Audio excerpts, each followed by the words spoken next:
मैं Alka Kushwaha career plus YouTube channel में आपका स्वागत है। आज हम बात करेंगे डीएलएड सेकंड सेमेस्टर के मैथ विषय के महत्वपूर्ण प्रश्नों पर। अब हम फर्स्ट क्वेश्चन पर बात करेंगे, अभाज्य संख्या किसे कहते हैं। तो अभाज्य संख्या जो संख्या एक से तथा स्वयं से पूरी विभाजित हो उसे अभाज्य संख्या कहते हैं। यहाँ पे एग्जाम्पल क्या हो जाएगा, जैसे 2, 3, 5, 7, 11 और भी। अब यहाँ पर पूछ सकता है सबसे छोटी अभाज्य संख्या कौन सी है। तो सबसे छोटी अभाज्य संख्या 2 होती है। यहाँ पर हम अगले क्वेश्चन पर बात करते हैं, भाज्य संख्या किसे कहते हैं। तो भाज्य संख्या कौन सी होती है, जो संख्या एक से तथा खुद से और किसी अन्य संख्या से पूरी विभाजित हो तो वहाँ पर भाज्य संख्या होती है। इसका एग्जाम्पल क्या हो, जैसे 4 हो गया, 6 हो गया, 8 हो गया, 10 हो गया और 12 हो गया।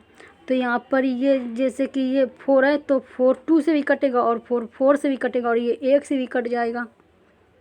ऐसे 6 हो जाएगा, ऐसे 8, ये सभी मतलब ये अन्य संख्या से भी विभाजित हो जाएंगे और खुद से और 1 से भी विभाजित हो जाएंगे। अभी यहाँ पर पूछ सकता है सबसे छोटी भाज्य संख्या कौन सी है। तो सबसे छोटी भाज्य संख्या 4 होती है।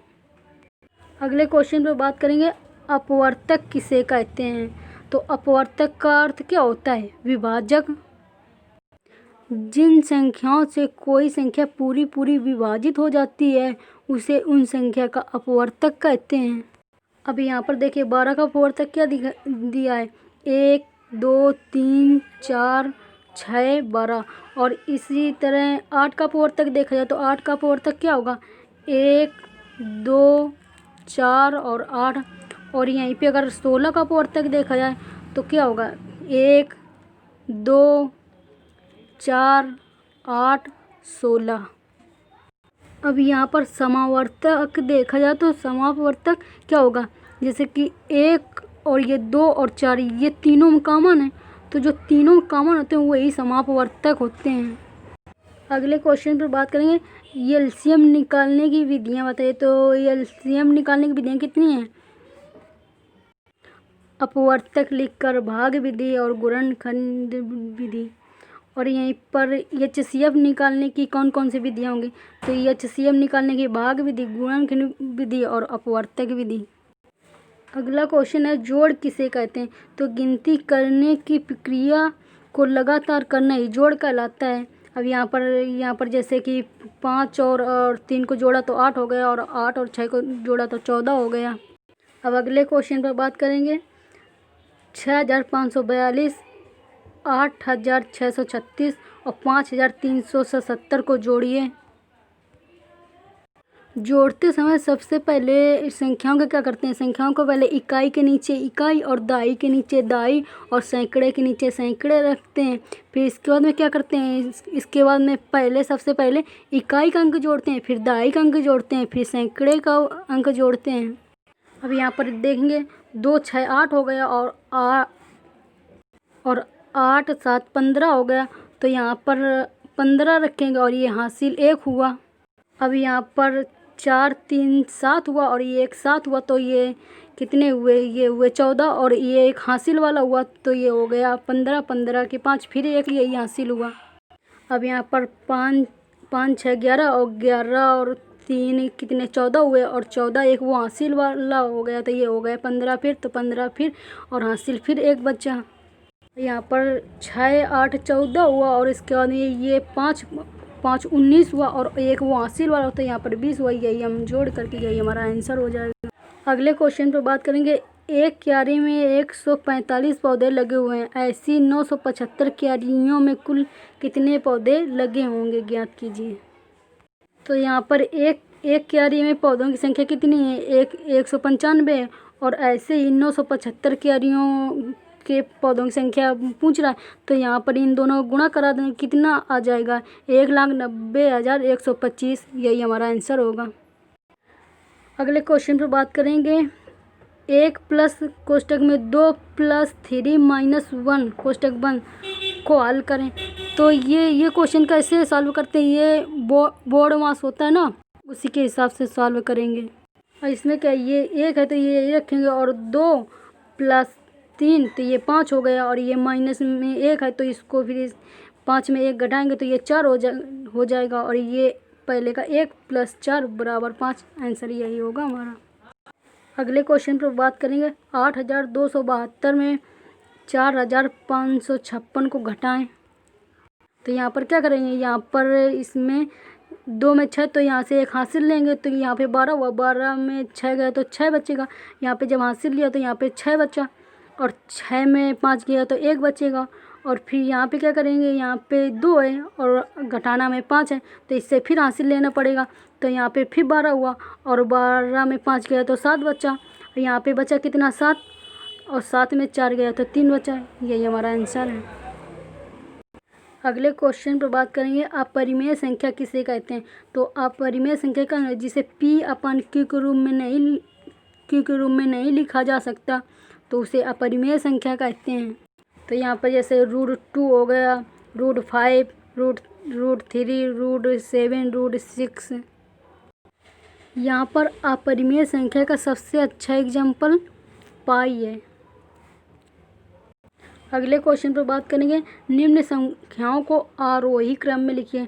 तो 75, 85, 45, 90, 15, 10, 20 इनको क्या में आरोही क्रम में। अब हमारा आरोही क्रम होता क्या है, छोटे से बड़े की तरफ।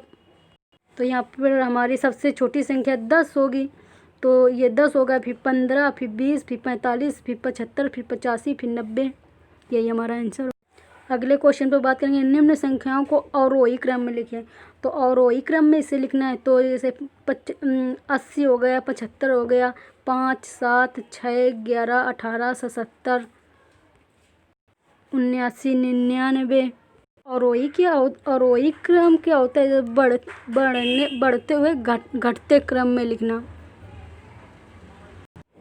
तो यहाँ पे 97 सबसे बड़ी संख्या हमारी, और फिर इसके बाद में 80 हो गई। फिर ऐसे सबसे बड़े से छोटे की तरफ जाते हैं, तो यही हमारा अवरोही क्रम होता है। तो यही हमारा आंसर होगा। अगले क्वेश्चन पर बात करेंगे 7850, 5078, 8360 और 3870 में सबसे छोटी संख्या ज्ञात करना है। तो यहाँ पर हम इकाई दहाई करके देख लेंगे। तो यहाँ पे सबसे इकाई, दहाई, सैकड़ा, हज़ार में हमारा सबसे छोटा कौन है, सबसे छोटा यही 3 तो दिख रहा है। और जैसे 8 हो गया, ये बड़ा है, ये 5 भी बड़ा, ये 7 सबसे छोटी, ये यही 3 है। तो हमारी सबसे छोटी संख्या यही हो जाएगी। अगले क्वेश्चन पर बात करेंगे निम्न संख्या में सबसे बड़ी संख्या देखनी। तो सबसे बड़ी संख्या इसमें भी यही करेंगे, इकाई, दहाई, सैकड़ा, हज़ार, 10,000। तो इसमें अब देखेंगे ऐसे, तो इसमें ये 1 है, ये 7 है, ये तो केवल 1000 तक ही पहुंचा है, ये भी 1000 तक। तो इसमें ये 90,000 तक हो रहा है। तो इसमें सबसे बड़ी संख्या कौन सी हो जाएगी, ये। अगले क्वेश्चन पर बात करेंगे निम्न संख्याओं को रोमन लिपि में लिखिए। तो ये सभी संख्या हैं। तो हम ये 10 को कितना यक्स लिखते हैं, और 9 को क्या लिखते हैं, 9 को हम IX लिखते हैं, IX। इसी प्रकार इसको 7 को VI लिखते हैं, और इसी प्रकार 14 को कितना लिखते हैं, XIV। यहाँ पर 20 को XX लिखेंगे, और यहाँ पर कितना 38 को कितना XX, क्योंकि 10 को ये यक्स लिखते हैं। तो यहाँ पे 30, तो 30 ये 3 यक्स हो जाएगा, और इसके बाद में ये 8 को ये लिखते हैं। तो यहाँ पे ये हो जाएगा। अगला क्वेश्चन है संख्या किसे कहते हैं। तो यहाँ पर संख्या क्या होती है। अब हमें ये तो पता नहीं था कि कितनी वस्तु है, तो हम यहाँ पर क्या करते हैं, किसी वस्तु को हम काउंट करते हैं, और काउंट करने के बाद ही हमें पता चलता है कि यहाँ संख्या कितनी है। अगला क्वेश्चन है प्राकृतिक संख्याओं से क्या समझते हैं। तो यहाँ पर क्या होगा, किसी वस्तु को गिनने में प्रयुक्त संख्याओं को प्राकृतिक संख्याएं कहते हैं। तो यहाँ पर जैसे हम किसी वस्तु को गिन रहे हैं, तो एक गिनते हैं, 1, 2, 3, 4। प्राकृतिक संख्याओं में शून्य को शामिल नहीं करते हैं। अगर शून्य को शामिल कर देंगे तो ये पूर्ण संख्या हो जाएगी। अगला क्वेश्चन है सबसे छोटी प्राकृतिक संख्या। तो सबसे छोटी प्राकृतिक संख्या कौन सी, 1 होगी। शून्य हो नहीं सकती, क्योंकि अगर शून्य इसमें होती है, अगर शून्य होगी तो ये पूर्णांक में चला जाएगा। तो सबसे छोटी प्राकृतिक संख्या 1 होती है। अगले क्वेश्चन पर बात करेंगे, ऋण पूर्णांक संख्या कौन सी होती है?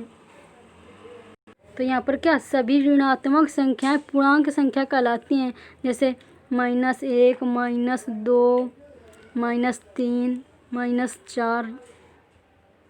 यहाँ पर देखा जाए तो पूर्णांक संख्या में 0 भी शामिल होता है, लेकिन 0 एक ऐसी संख्या है जो कि न धनात्मक होता है और न ही ऋणात्मक होता है।